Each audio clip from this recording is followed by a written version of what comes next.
Buenas tardes, estimadas y estimados oyentes.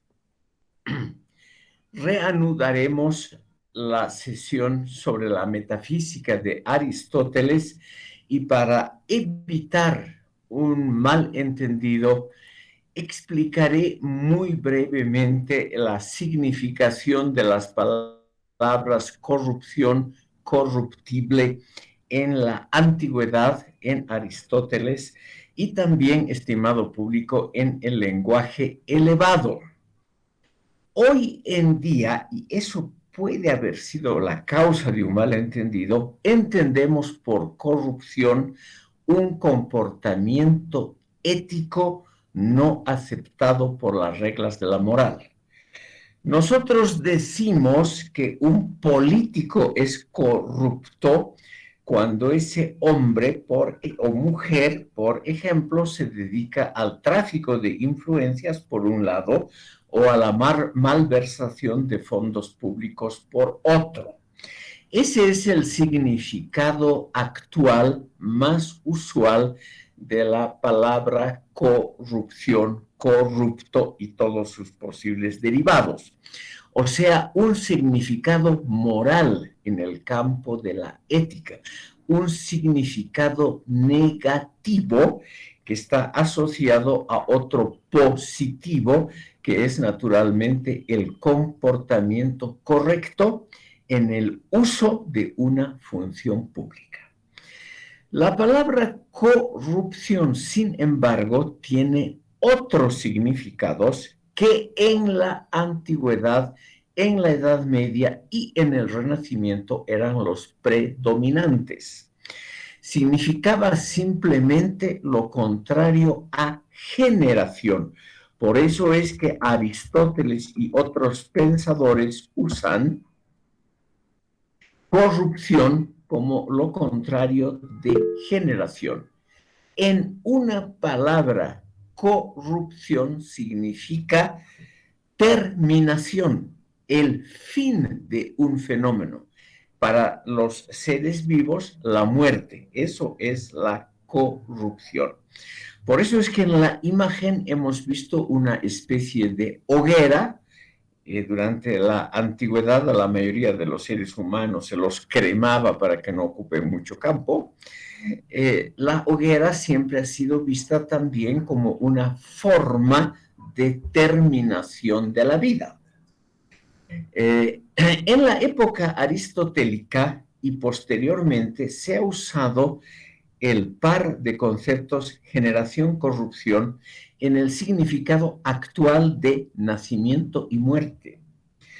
La generación era el paso, la transformación del no ser en ser, o sea, de la esfera de la no existencia a la esfera de la existencia, o sea, ese paso, esa transformación del no ser al ser. Eso era generación.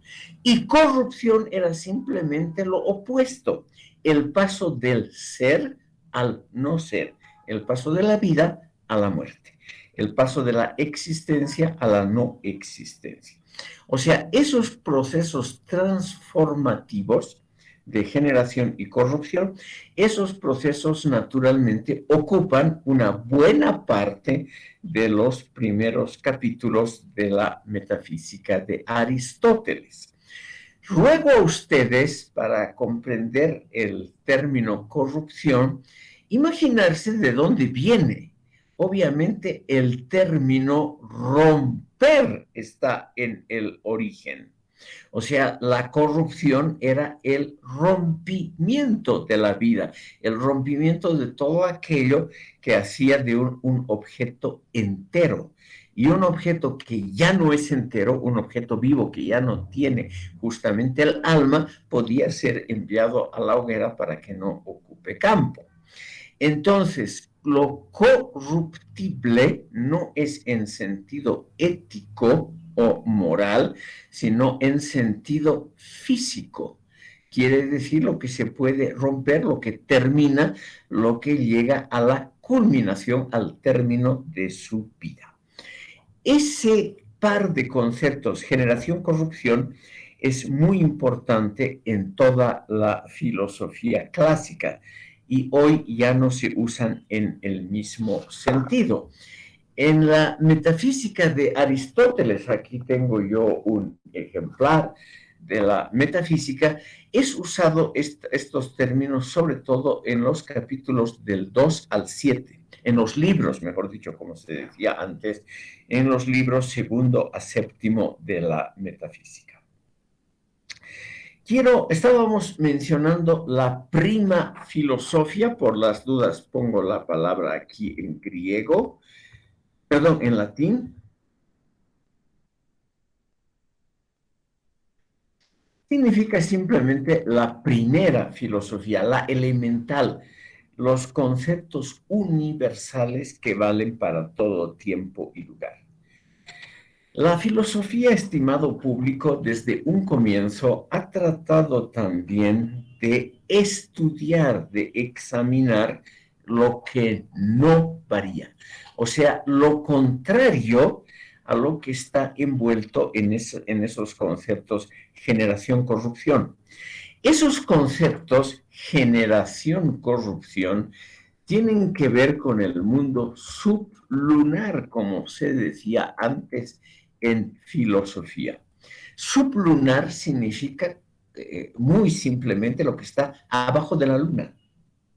Es el mundo nuestro. Nosotros estamos abajo de la luna, abajo de ese círculo, de esa circunferencia que la luna como órbita hacía alrededor de la Tierra. Lo sublunar, por lo tanto, es lo terrestre, lo nuestro mundo.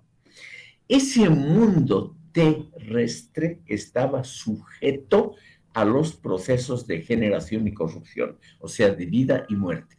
En cambio, el mundo no sublunar, el mundo extra, el mundo de los planetas, de las estrellas, se consideraba que no había vida.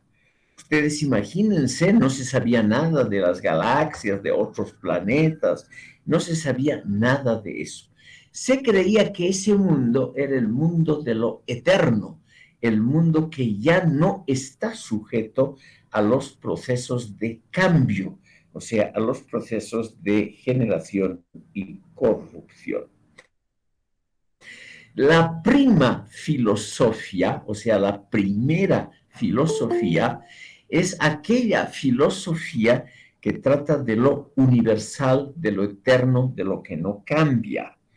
Y esto ha sido siempre importante, estimado público. No hay que creer que lo eterno no ha sido interés aristotélico. Él se ha interesado por lo eterno.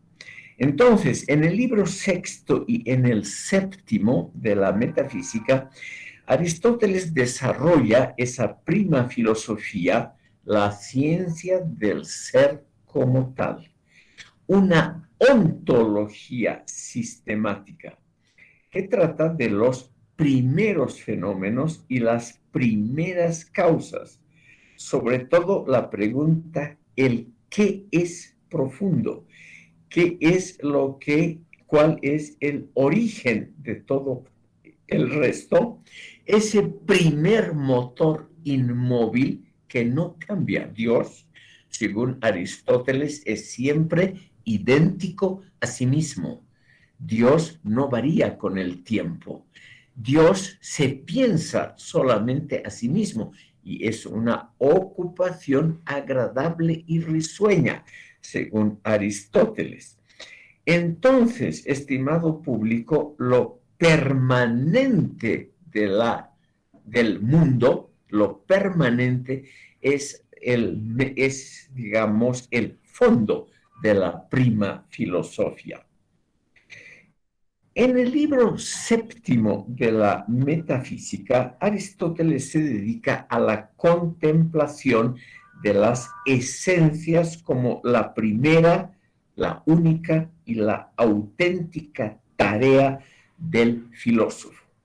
Hay que considerar, estimado público, que en la antigüedad clásica la gente vivía muy pocos años, 30 años era el promedio normal de vida.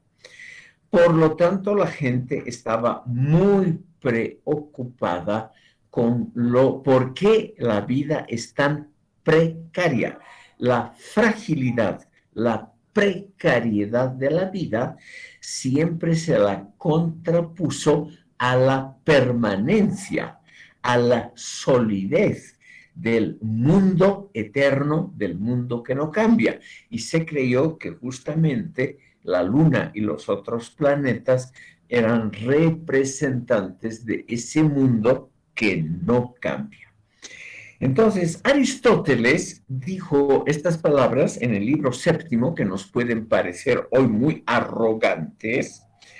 La primera y la auténtica tarea, la finalidad del filósofo es preguntarse qué es el ser, que es la pregunta de una de las disciplinas de la filosofía que se llama la ontología y que es algo que probablemente ha sido fundado por Aristóteles sin utilizar esta palabra en el fondo de origen latino, o mitad latino, mitad griego. O sea, ¿qué es el ser? Es la gran pregunta según Aristóteles. Esa pregunta, estimado público, es demasiado abstracta y no tiene obviamente una explicación clara y definitiva. Es lo que más se asemeja a las esencias son las verdades matemáticas. Es por ello que tanto Platón como Aristóteles tenían una opinión extraordinariamente positiva de las matemáticas, como la ciencia por excelencia, porque los axiomas matemáticos siempre son idénticos a sí mismos. Las operaciones matemáticas siempre son iguales, independientemente del tiempo y del lugar. El gran esfuerzo de Aristóteles, el anhelo profundo, el deseo que subyace a todo el esfuerzo aristotélico es encontrar un saber que sea independiente del tiempo y del lugar, o sea, eterno, sólido, que no esté sujeto a las veleidades de los seres humanos, tanto en el tiempo, en la historia, como en el espacio, en las diferentes acepciones que puede tener una teoría según el ámbito geográfico cultural. O sea, liberarse de las coerciones del tiempo y del lugar siempre ha sido uno de los máximos anhelos de los filósofos. Porque ese pensamiento, como el matemático, es el pensamiento que no engaña, es el pensamiento que no depende de la astucia humana. Ruego a ustedes considerar la diferencia entre inteligencia y astucia, que es un tema también clásico de la filosofía, muy estudiado durante el Renacimiento y el Barroco. La astucia es una inteligencia limitada a un espacio y a un tiempo específicos. La inteligencia, en cambio, es lo general, lo universal. En la antigüedad clásica, ya, estimado público, se estudió que los astutos gobiernan el mundo y son los que tienen éxito, pero los inteligentes son los que conocen mejor el universo y no dependen justamente de los éxitos materiales. Entonces, ese deseo profundo de establecer una filosofía en semejanza a la matemática, es decir, conocimientos que no varían según el tiempo y el lugar, es también lo que subyace a la filosofía aristotélica. Aristóteles en el libro séptimo se pregunta qué es la esencia. Y él dice, es el sustrato de la materia, lo que queda de un fenómeno siendo todavía el mismo fenómeno, sustrayendo lo accesorio, lo ornamental, lo superfluo. Si nosotros quitamos justamente lo ornamental, lo superfluo, entonces queda el núcleo del fenómeno, la esencia del mismo. Es en este libro donde él explica muy claramente lo que acabamos de ver, que es la transformación.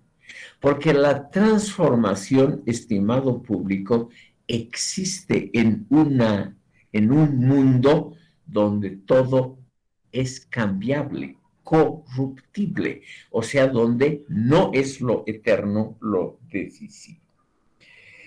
Entonces, en este libro, en el séptimo, que es también muy famoso, Aristóteles aprovecha la discusión entre lo accesorio, lo ornamental por un lado, lo eterno y lo sólido por otro, para discutir qué es el movimiento, que ya el gran Parménides había estudiado siglos antes y llegado a la conclusión de que los verdaderos fenómenos, los que permanecen idénticos a sí mismos, no tienen movimiento. Pero Aristóteles se dio cuenta de que en el mundo sublunar, o sea, en el nuestro, en el que está sujeto a los fenómenos de generación y corrupción, hay lo que se llama el movimiento, la transformación, el llegar a ser otra cosa diferente del inicio. El ser humano y su historia son fenómenos que merecen ser estudiados, pese a que no tienen la dignidad ontológica de lo eterno y permanente.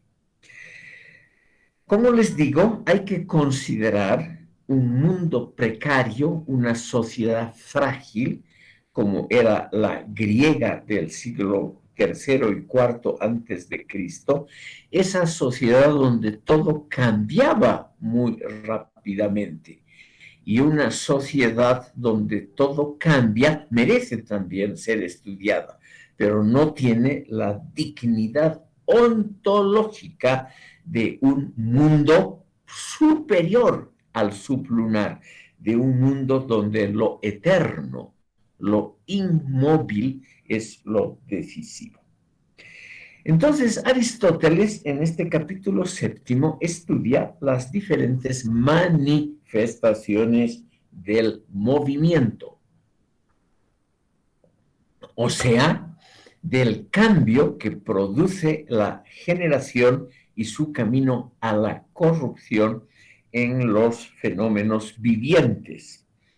Y él descubre que el trabajo, estimado público, el trabajo es una de las manifestaciones más importantes del movimiento.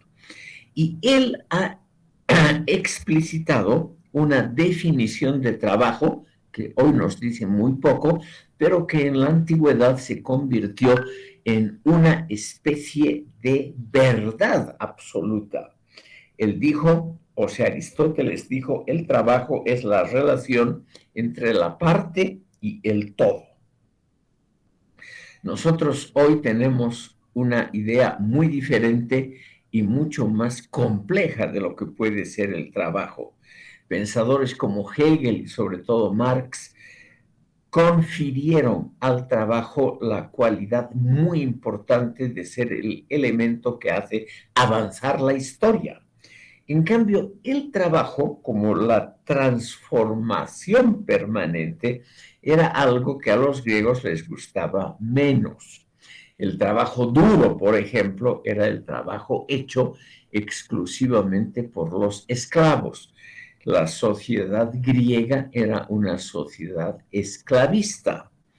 Y al estudiar la política, esa otra gran obra de Aristóteles que vamos a ver seguidamente después de la metafísica, vamos a ver, estimado público, que Aristóteles defendió la esclavitud porque el trabajo, o sea, lo que realizaban los esclavos, no tenía la dignidad ontológica superior que él, Aristóteles, atribuía a los fenómenos permanentes y a las disciplinas que estudiaban los fenómenos permanentes como la filosofía, la teología y las matemáticas.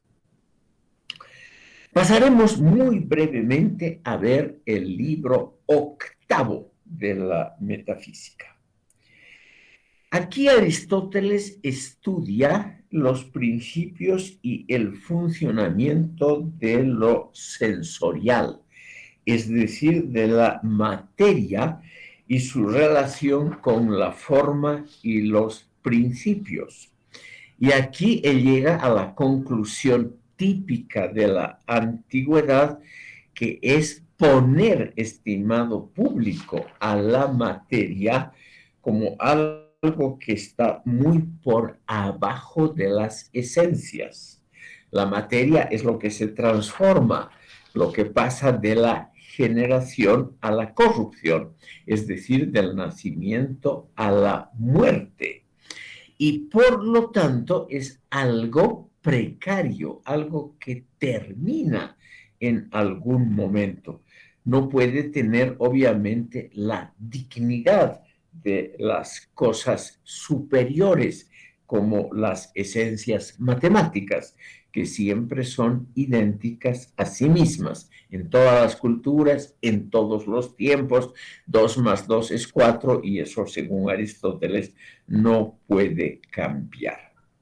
Entonces, aquí tenemos un clásico elemento que ha pervivido poderosamente en la filosofía de toda la Edad Media: la disminución de la dignidad ontológica de la materia como algo frágil, precario, etcétera, que nunca tiene la calidad de las esencias eternas. Hoy en día esta discusión nos parece una discusión bizantina, o sea, una discusión sin mucha importancia. Pero en esas sociedades precarias y frágiles, donde cada momento la gente podía morir, entonces esas eran cosas muy, muy importantes. Por razones de tiempo, pasaremos muy rápidamente a ver los libros siguientes de la metafísica. El libro noveno, estimado público, estudia el ser como posibilidad y como realidad. Es decir, es un capítulo extraordinariamente abstracto, muy apreciado en la filosofía medieval, que estudia esas categorías que ya hemos visto: posibilidad, latencia, manifestación, etcétera. Mucho más, la posibilidad es dynamis. Por las dudas le pongo la palabra griega. Si ustedes leen algún texto, puede ser que aparezca bajo esa denominación de dynamis, la posibilidad. Todo esto ha servido, como les decía, para aguzar el ingenio, para afinar la inteligencia. No significa que hoy tengamos que estudiar esto, que es realmente un poco aburrido, pero la metafísica en general, este libro, el más amplio que ha compuesto Aristóteles, realmente nos ha servido para pensar mejor, para pensar más adecuadamente y evitar errores elementales. El libro décimo, el libro número 10, trata sobre el uno que ya hemos visto. Esta denominación, este concepto, extraordinariamente importante en la antigüedad y en la Edad Media que hoy está prácticamente olvidado. Hemos visto ya en lo que significa en los números, el 1 es la medida de todas las cosas, el 1 es el número esencial que define a todos los otros. Ya les indiqué, en la antigüedad no había la idea del cero, y por lo tanto todo lo que pueda decirse sobre el cero no tenía ninguna cabida, simplemente no existía para los griegos. Sin embargo, el uno es la base de todas las cosas. No es necesariamente una esencia autónoma, nos dice Aristóteles, sino que es el fundamento de todos los demás fenómenos, así como el número uno, el único absolutamente necesario, es la base, el fundamento de todos los otros números. Por lo tanto, aquí en este libro 10, Aristóteles estudia y discute la relación entre el uno y la pluralidad. Es una discusión que engloba qué es similitud, qué es identidad, qué es lo contrapuesto. En la relación de las categorías, ustedes pueden ver eso en Wikipedia muy fácilmente. Si ustedes digitan categorías aristotélicas, ustedes automáticamente van a ver estas categorías como similitud, identidad, lo contrapuesto, etc. Y van a ver que el uno es lo esencial para definir la relación entre el comienzo y el final, entre el uno y lo mucho, entre la unidad y la diversidad. Esto nos puede parecer extremadamente abstracto y sin conexión con muchos problemas. Pero Aristóteles, estimado público, nos ha mostrado dos fenómenos que quisiera aquí mencionar muy brevemente.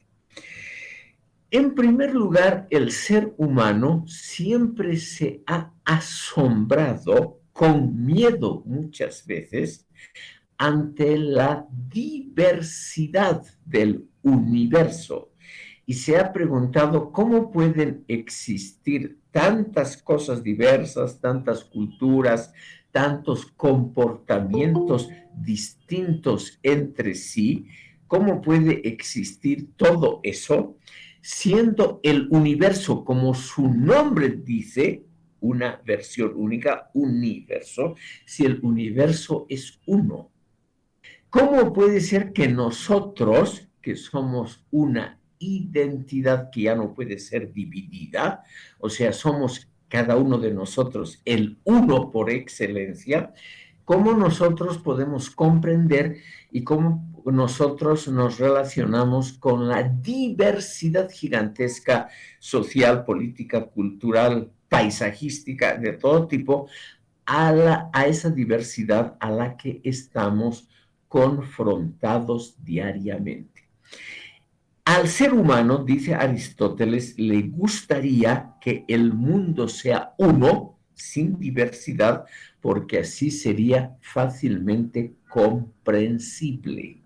Pero el mundo es diverso, pero nosotros queremos que sea uno. Y a esa totalidad le hemos dado equívocamente y en todas las culturas el nombre de universo, que está derivado obviamente de uno, de unidad. Entonces, en el concepto mismo de universo está esa controversia muy compleja entre lo uno y lo mucho, entre lo singular y lo plural. Y nosotros tenemos todos los días del año que lidiar con ello. Un ejemplo clásico: nosotros tenemos que confrontarnos con personas, con identidades, o sea, con elementos que son irreductibles, pero al mismo tiempo hacemos cada día la experiencia de que el carácter de una persona es cambiante, lo mismo sus motivaciones, lo mismo sus caprichos y deseos, etc. Entonces, lo que es indivisible, la unidad, la persona humana, es al mismo tiempo la cuna de la diversidad en comportamientos, aficiones, tendencias políticas, etcétera. Nosotros cambiamos de opiniones con extremada facilidad, sin dejar de ser nosotros mismos. Entonces, eso es para Aristóteles un problema filosófico que merece una discusión y un análisis muy amplio. El uno siempre, como el ser humano, siempre aparece en la diversidad. El átomo nunca aparece solo. Aristóteles, igual que los atomistas, reconoce la existencia del átomo. Átomo es lo indivisible. A es el prefijo negativo por excelencia en el idioma griego. Átomo es, por lo tanto, lo que ya no puede ser dividido. Pero el átomo nunca aparece solo, sino que siempre aparece como parte de un todo, además como una parte extraordinariamente pequeña de un todo, un fenómeno, una molécula, etc. Entonces, lo uno siempre se manifiesta unido a lo diverso, a lo mucho. Y esa compleja dialéctica entre lo uno y lo diverso realmente merece ser estudiada según Aristóteles. El segundo punto es, estimado público, la relación entre lo uno y lo mucho que Aristóteles usa en la clasificación en la botánica y la zoología. Permítanme una brevísima palabra sobre esta temática. Aristóteles fue el primer personaje en la historia universal que se preocupó por una taxonomía, o sea, por una clasificación de plantas y animales. Esto nos puede parecer una cosa sin importancia. Pero, estimado público, Aristóteles notó que plantas y animales son muy diversos entre sí, pero que pueden ser agrupados por familias. Ustedes saben, probablemente han visto que todos los animales y las plantas son clasificadas hoy en día por un sistema que usa el género, lo elemental, lo general, y una especie, que es lo singular, lo específico, lo concreto. Todas las clasificaciones de plantas y animales usan esa doble cualidad. Hacen referencia a una familia, es decir, a una unidad superior con muchos, y hacen referencia a una especie, o sea, a una especificidad, a un elemento diferenciador. Por ejemplo, en la famosa definición aristotélica del hombre como animal político. Aquí pongo en la pizarra del chat, estimado público, las palabras aristotélicas. Zoon significa animal y político significa político o social. Zoon es lo general. Hay miles de animales y de especies animales.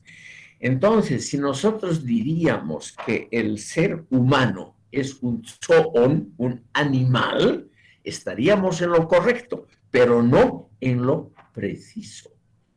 Nosotros no estaríamos definiendo adecuadamente al ser humano, pero tampoco puede faltar la palabra zoon, lo general, porque nosotros pertenecemos al reino animal.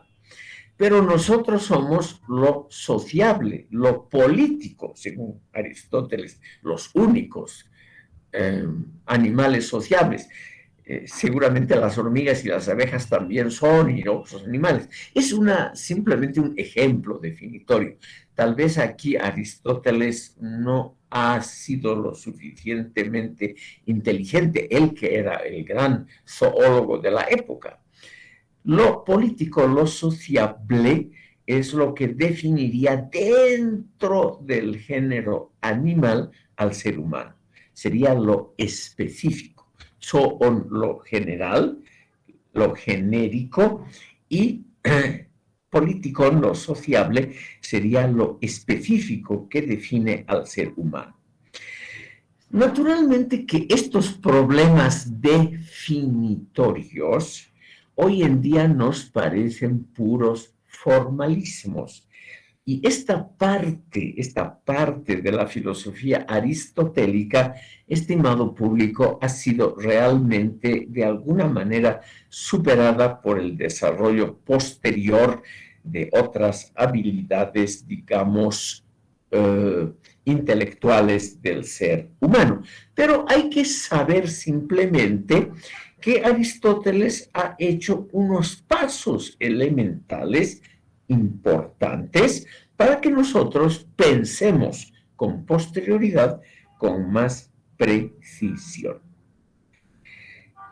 El libro 10, como les dije, tiene que ver con el 1, con los problemas de género y especie, y el libro 11 trata de la sabiduría como la ciencia de los principios.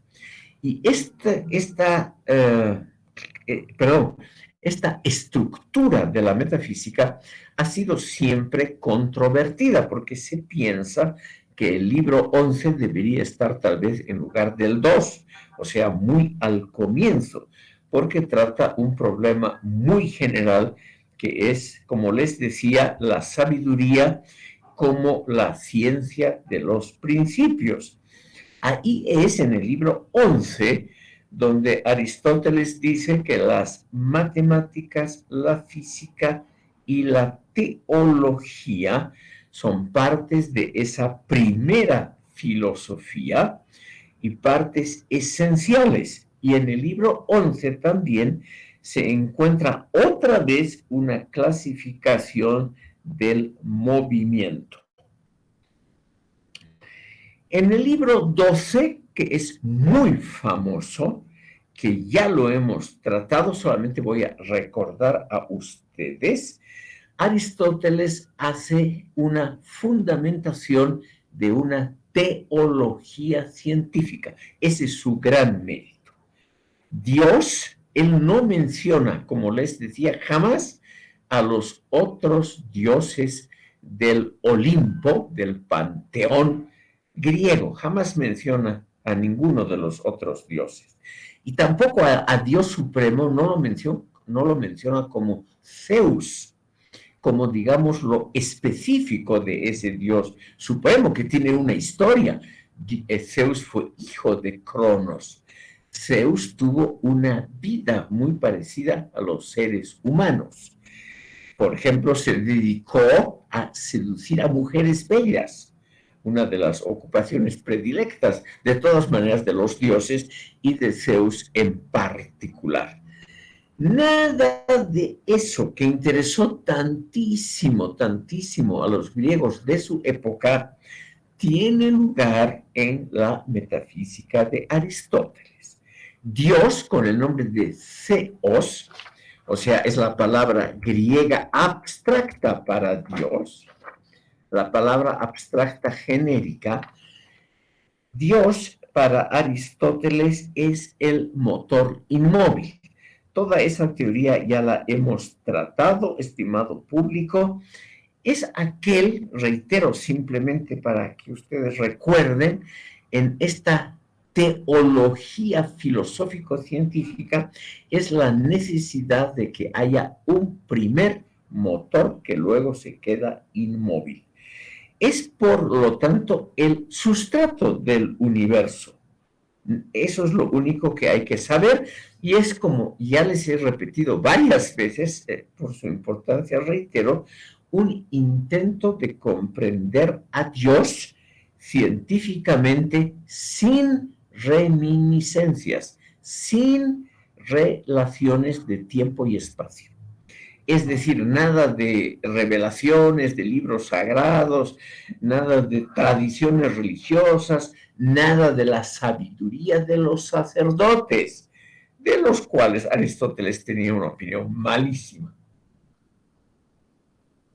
Es un intento muy, muy interesante, porque se lo puede extrapolar a cualquier otra área del conocimiento, el intento de conocer solo mediante la razón, sin ninguna otra participación de la tradición, de conocimientos anteriores o de la revelación. Por eso es importante este capítulo 12, donde él trata sobre Dios.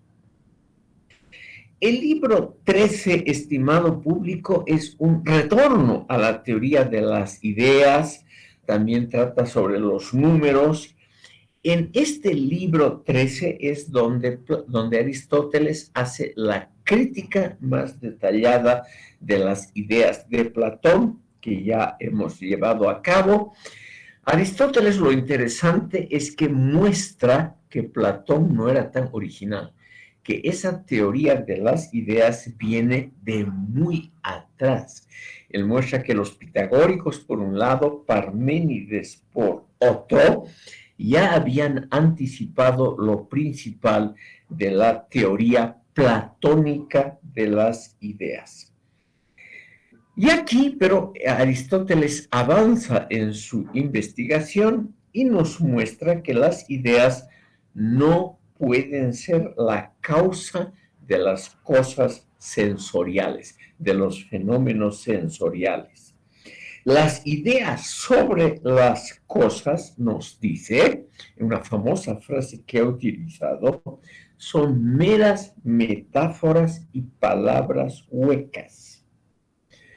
Lamentablemente, este capítulo 13 termina abruptamente, como en general termina la metafísica, abruptamente.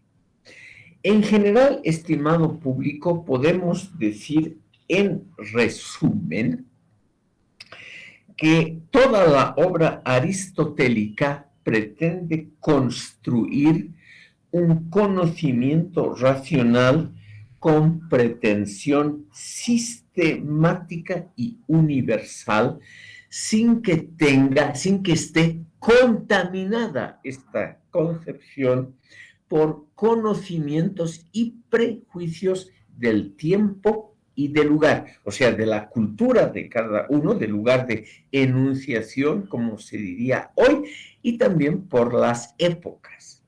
Aristóteles cree que es posible una filosofía no relativista, o sea, no sujeta, no modificable por cuestiones de tiempo y lugar. Esto hoy, estimado público, se ha vuelto prácticamente inaceptable, y ya nadie usa realmente esa concepción aristotélica de una universalidad del conocimiento absolutamente antirrelativista. Hoy en día la gran mayoría de las corrientes filosóficas son estrictamente más bien relativistas. Pero tenemos simplemente que saber que en la historia de la filosofía ha habido el intento muy interesante, porque ayuda a pensar, el intento de saber, de conocer, de saber algo más del mundo con conocimientos firmes, indubitables. Eso sí, conseguidos mediante un largo proceso de duda y cuestionamiento.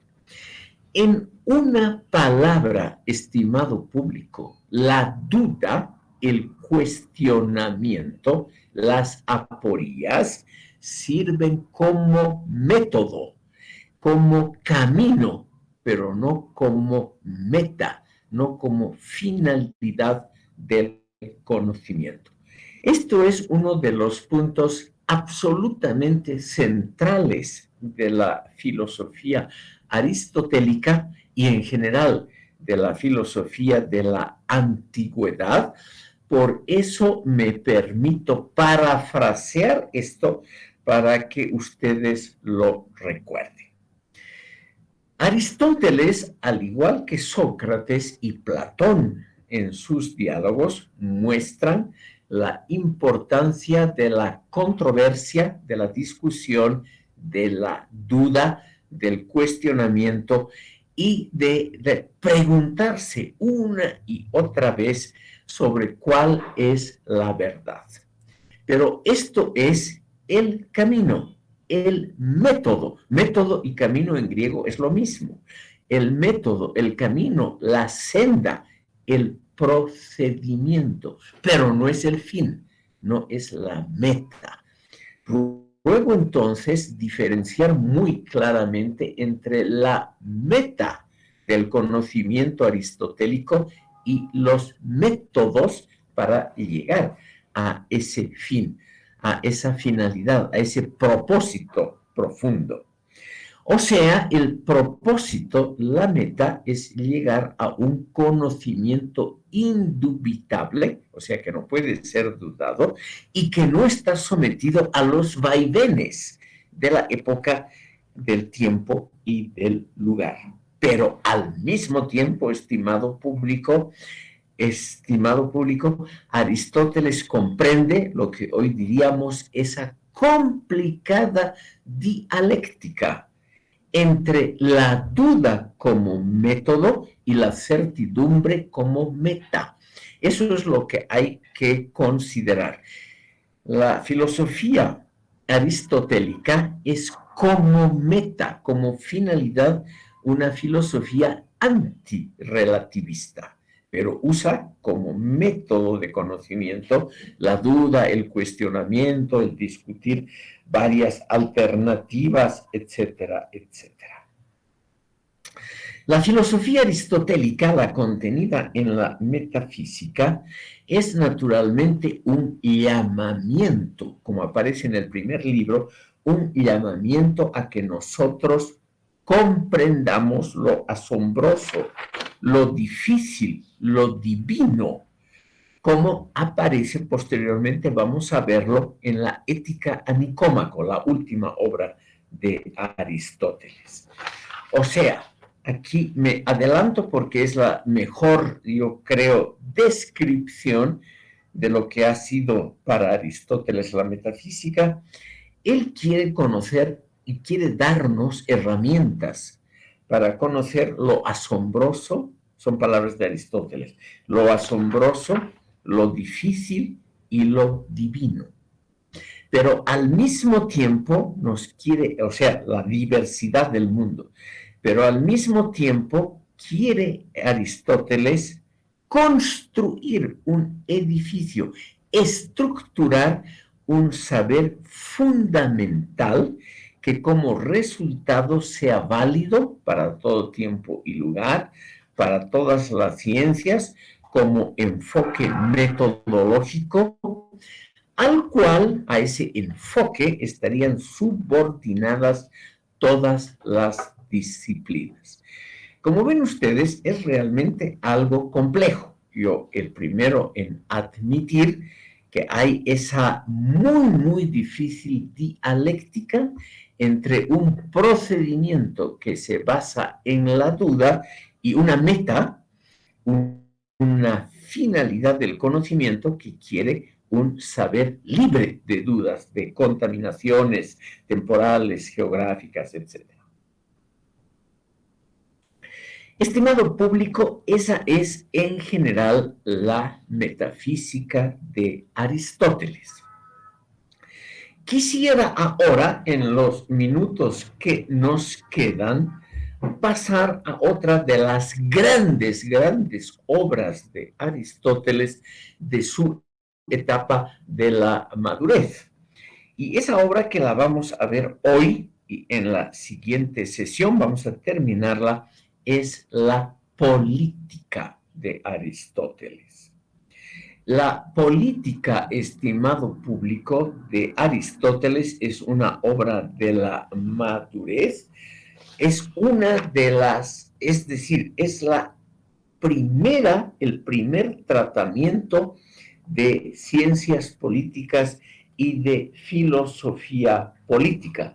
Tiene ese enorme mérito de haber sido realmente una obra muy, muy original, y hasta que aparecen obras de ciencias políticas como por ejemplo El Príncipe de Maquiavelo, el Leviatán de Hobbes, es realmente durante 2000 años la única obra científica, filosófica sobre la política que ha existido en la cultura occidental.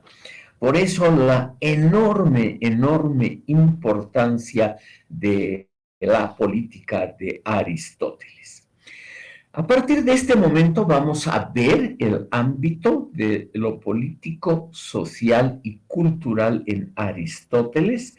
Vamos a ver, como les decía, en primer lugar la política, luego vamos a ver la retórica, la poética, la psicología, y vamos a terminar con la ética. A Nicómaco, la última obra, todos dicen que es la mejor escrita y la que tiene la estructura más ilustre y más bien hecha de las obras aristotélicas. Eso vamos a dejar para el final del tratamiento de Aristóteles en este curso.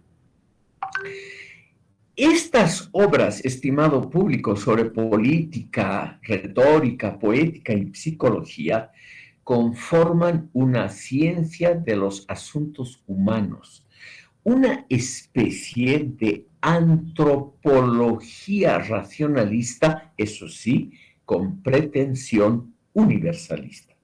Es decir, Aristóteles no afirma que sus concepciones están limitadas al ámbito griego, el lugar de enunciación, como se diría hoy, sino que él, Aristóteles, presupone que sus teorías políticas, psicológicas, éticas, tienen vigencia universal para el género humano, es decir, para nuestro planeta. La política es un libro de la madurez de Aristóteles y con todo derecho es considerada como una obra maestra en su campo.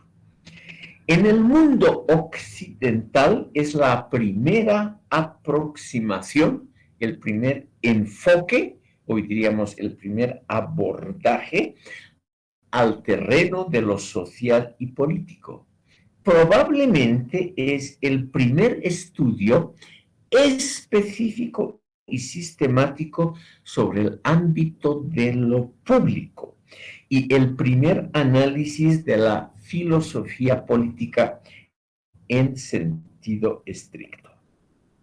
Primeramente, quisiera darles a ustedes, estimado público, una visión general de la política de Aristóteles y luego vamos a ver con más detalle algunos de los capítulos de la obra, sobre todo los que tienen todavía algún interés para nosotros.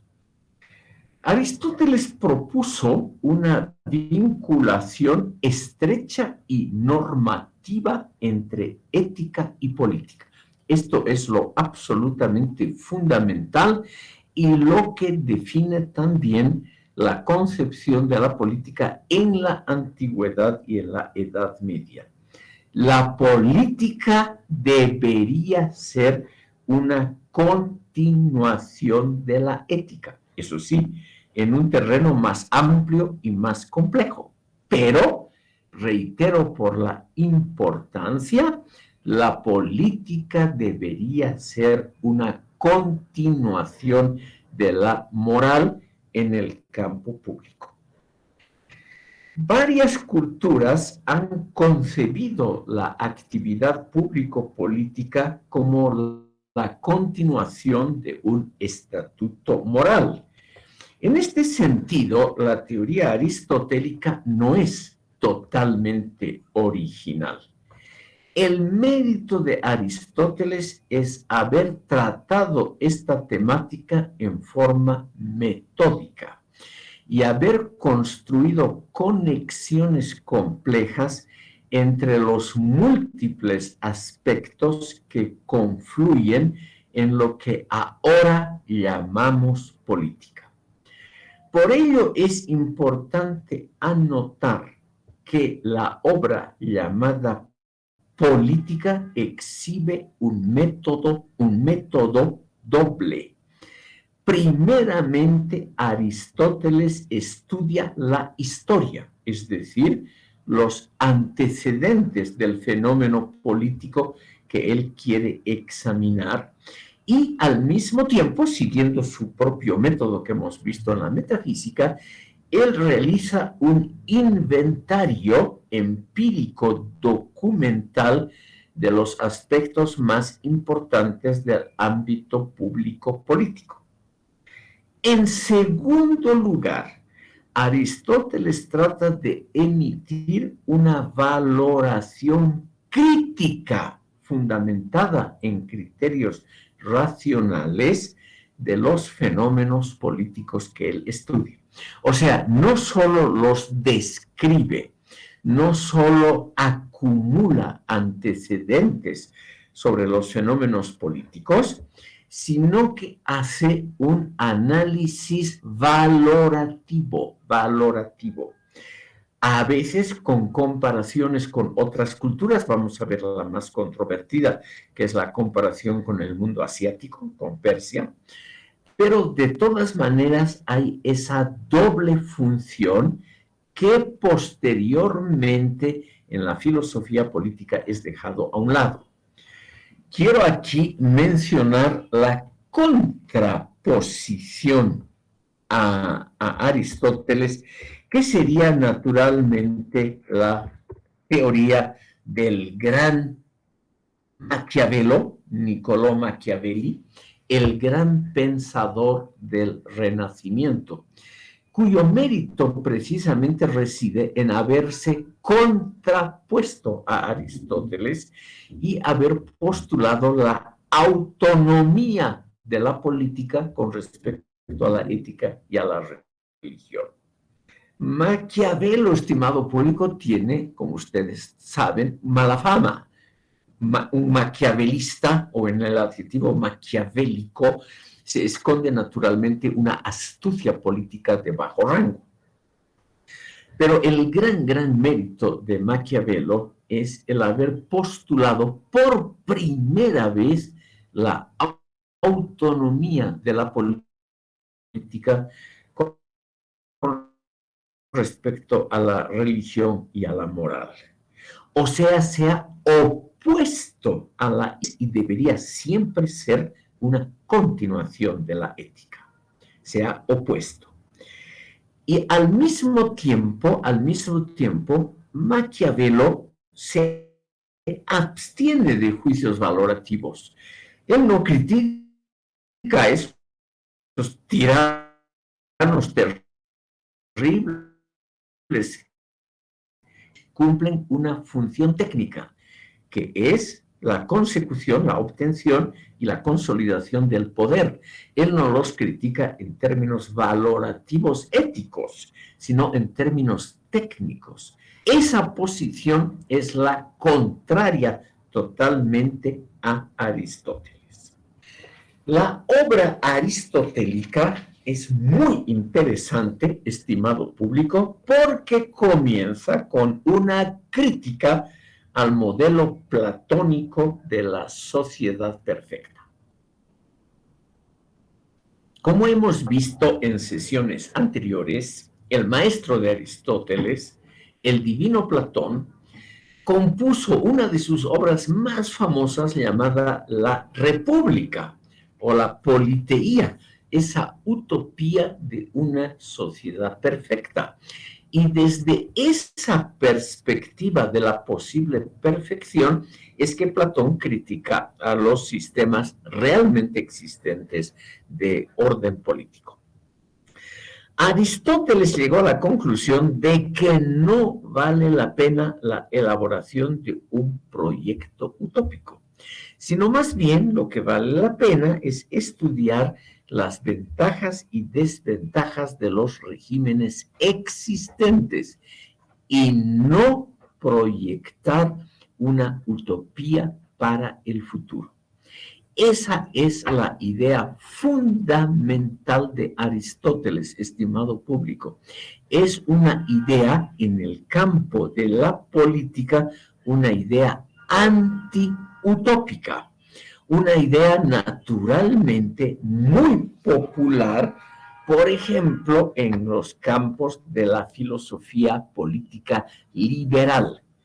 Es, por ejemplo, en las teorías de Karl Popper en la antigüedad. Karl Popper también es partidario del principio aristotélico: más vale estudiar y tal vez mejorar la realidad y no establecer un mundo idílico de cómo debía ser el modelo político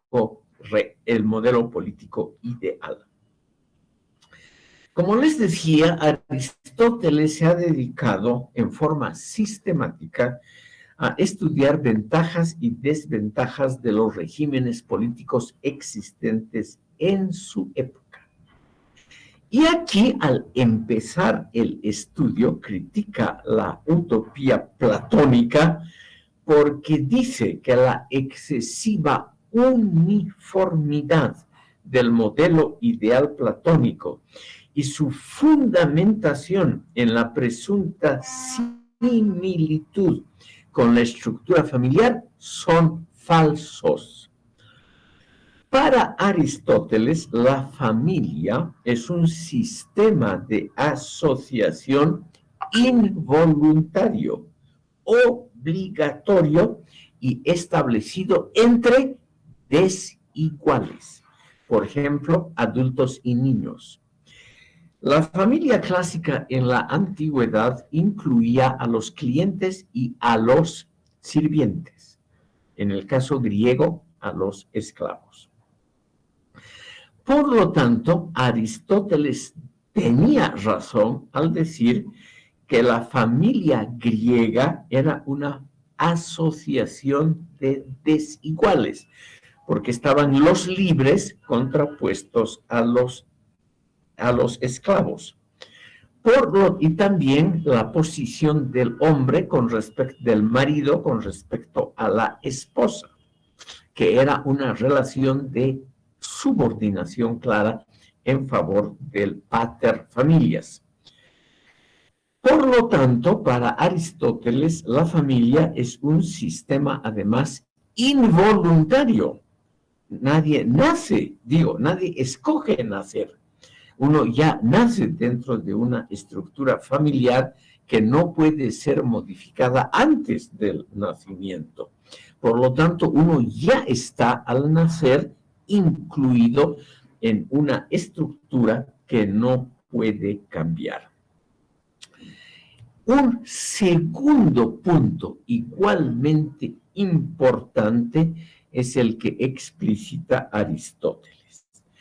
La estructura familiar sería, en términos platónicos, un modelo demasiado elemental para explicar algo tan complejo como una polis.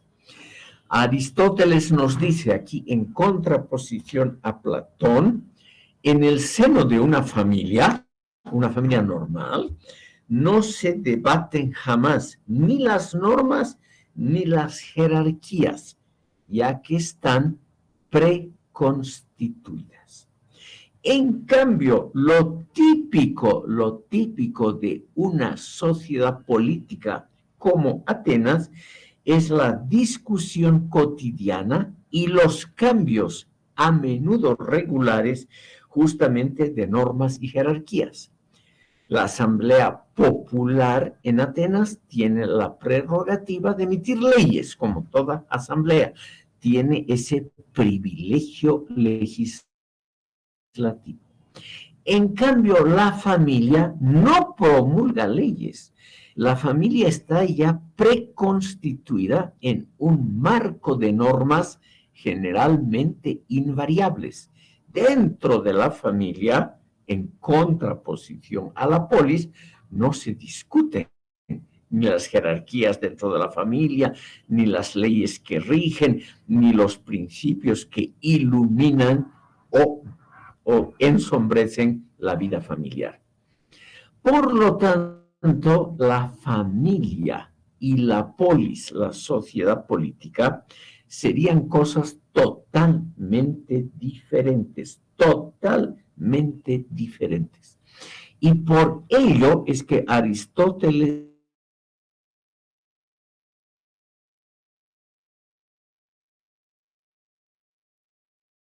estructura familiar y la estructura de la Platón, iguales, él cree que eso es una falsedad completa. Este fue aparentemente también el primer punto de fricción entre Aristóteles y su maestro Platón en la Academia Platónica. Seguramente Aristóteles, que era un muy buen observador de la realidad concreta, como hijo de un médico, dado mucho más que Platón a la observación de la empiria, de la realidad empírica. Entonces, él notó inmediatamente que la familia es una cosa totalmente diferente a la sociedad política, al Estado, y que ninguna metáfora derivada de la familia, ninguna metáfora derivada de la estructura elemental de la familia podría aplicarse a la sociedad. Por ejemplo, no podía aplicarse la figura del pater familias, del padre de la familia, con su autoridad irrestricta sobre la mujer, sobre los hijos y sobre los esclavos, no podía aplicarse de ninguna manera a una sociedad de libres como era la polis ateniense o en general las ciudades-estados en Grecia. Un punto adicional critica Aristóteles en la utopía platónica. Aristóteles rechazó enfáticamente y por medio de variados argumentos la comunidad de bienes y mujeres que Platón preconizó en la República, en la utopía, sobre todo para los dos estratos superiores en la sociedad utópica.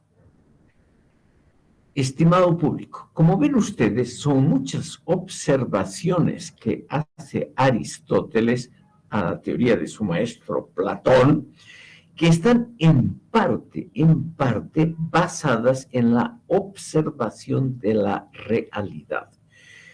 Por ello es que yo recuerdo a ustedes que Platón siempre ha sido visto como el idealista y Aristóteles como el realista. El señor Isaías Caballero ha levantado la mano. Por favor, señor Caballero, adelante. Muchas gracias, muy buenos días. Cuando usted hablaba de que no se puede trasladar la organización familiar a la sociedad, entonces es como dar un argumento contra la religión católica, por ejemplo, que su principal, como puedo decir, Dios es como un padre para todos nosotros, ¿no? Entonces, esto quiere decir que, al igual que sucede en una familia, Dios tiene la autoridad, la potestad, se podría decir, es una especie de patriarcado de Dios, en el que él pone todas las reglas y nosotros estamos obligados a cumplirla, ¿no? Lo mismo podría pasar con el Estado, por ejemplo, ¿no? Con un autoritario que trata de imponer sus leyes y que automáticamente se autodenomina como el único capaz de hacer lo que sea, ¿no? Eh, perdón, de tanto de revocar como de cambiar las leyes cuanto quiera, ¿no? Entonces se podría decir así que argumentar una religión en base a un ser superior, como sucede en la familia, significa que es una muy mala argumento, ¿no? A favor de la religión. Muchas gracias. Totalmente de acuerdo, señor Caballero. Usted lo ha explicado muy bien. La teoría aristotélica, vista desde 2400 años después, desde hoy, es una teoría relativamente democrática y favorable sobre todo a que el ser humano se dote de las normas propias de conducta. Esto es lo que se llama el privilegio legislativo. Como ha dicho el señor Caballero, en la familia tradicional y en la religión, las normas vienen ya enviadas en forma definitiva por ese poder superior que es Dios o el padre de la familia, que tenía autoridad absoluta para definir cómo había que comportarse dentro de la familia en las sociedades clásicas. Aristóteles es probablemente el primero que defiende el privilegio legislativo de los seres humanos en forma autónoma. O sea, la familia no delibera. La familia no se dota a sí mismo de leyes, no discute y obviamente no vota por mayoría o minoría cuál de las normas es rechazada y cuál aceptada. No hay nada de eso en la familia. Yo diría hasta hoy, en la inmensa mayoría de las familias no se discuten normas, siempre hay excepciones, claro está, no se discuten normas y no se vota democráticamente por la aceptación o el rechazo de una norma. Ese privilegio legislativo es lo que pertenece a las sociedades democráticas y en el fondo a las sociedades modernas, que hoy en día nosotros en general no aceptamos que una potencia celestial, se llame Dios o la voz de los profetas o algo así, nos digan cuáles son las normas. El mundo islámico es realmente lo más diferente a las ideas aristotélicas, porque en el Corán están todos los mandamientos, también para el campo político, y la Sharia, o sea, la tradición que se ha formado siguiendo estrictamente al Corán, es el código de comportamiento individual y colectivo, es decir, político, para un buen musulmán creyente.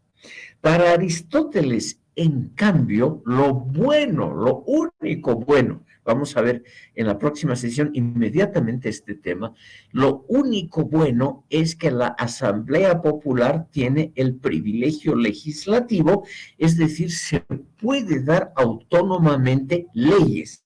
Legislativo viene de leyes. Se puede dotar de sus propias normas de comportamiento, cosa que no existía en la utopía platónica. Si ustedes leen, lo cual yo aconsejo, por lo menos en un resumen de Wikipedia, cuál es el núcleo, el contenido de la utopía platónica, ustedes van a ver que no hay asamblea popular o asamblea de ningún tipo, no hay elecciones, no hay votaciones, porque las leyes vienen de arriba. Entonces, aquí tenemos a un pensador que ha no descubierto, pero que ha puesto sobre papel claramente cuál es la diferencia entre familia y sociedad, entre el núcleo familiar y la constitución de una sociedad política democrática. El señor Christopher Salas nos va a decir algo. Por favor, señor Salas. Doctor, bueno, a mí me parece un poco curioso de que si bien Aristóteles ha vinculado estrechamente la política con la ética y la moral y haciendo una continuación de esta, en su ética no haya entrado lo de la esclavitud, ¿no? Porque él considera que es funcional a la polis, me imagino, pero no lo considera un tema ético. Señor Salas, ha tocado usted uno o el punto más controvertido de la política y en general de la ética aristotélica, la aceptación, yo diría, acrítica de la esclavitud, de la subordinación de la mujer y de los extranjeros, siendo Aristóteles mismo un extranjero sin derechos en Atenas. Con ese tema vamos a tratar exhaustivamente en la próxima sesión, el día viernes. Señor Salas, yo le ruego una semana de paciencia. Vamos a ver ese tema, pero me adelanto diciendo lo siguiente. Aristóteles, como todo ser humano, en el fondo fue un hijo de su época. Y para los griegos de su época, la esclavitud era algo absolutamente normal, o sea, algo aceptado normalmente. Y como buen realista, Aristóteles aceptó también la esclavitud, entre otros argumentos. Vamos a ver que él pone varios argumentos para justificar la esclavitud. Él cree que los esclavos no tienen la misma cualidad ontológica de los seres libres. Ese punto es muy interesante. O sea, los seres humanos para Aristóteles no son iguales. Hay algunos seres humanos, los esclavos, que no poseen la plena dignidad humana, algo que naturalmente nos choca mucho. Y por lo tanto es uno de los puntos que ha contribuido al descrédito de la política de este libro de Aristóteles. Vamos a ver simplemente en la próxima sesión los argumentos de Aristóteles para preservar la esclavitud y la subordinación de la mujer, y vamos a contrastarlo con otros pensadores ya de su época, los estoicos, que habían desarrollado una filosofía, digamos, mucho más amplia, más racionalista y más al gusto nuestro. Gracias, señor Salas, por su intervención. Estimado público, como son las 13:40, si no hay más preguntas, yo propondría finalizar la sesión de hoy. Y nos veríamos el próximo viernes. Vamos a tratar la política y esas obras muy interesantes como la retórica, la poética y la psicología de Aristóteles. Que tengan un buen fin de semana y que se diviertan. Muchas gracias, hasta luego. A usted, hasta luego. Gracias, doctor, hasta luego. Muy bien, chicos. Que hasta luego. Gracias a ustedes por estar. Hasta luego, gracias, doctor. Gracias, hasta luego.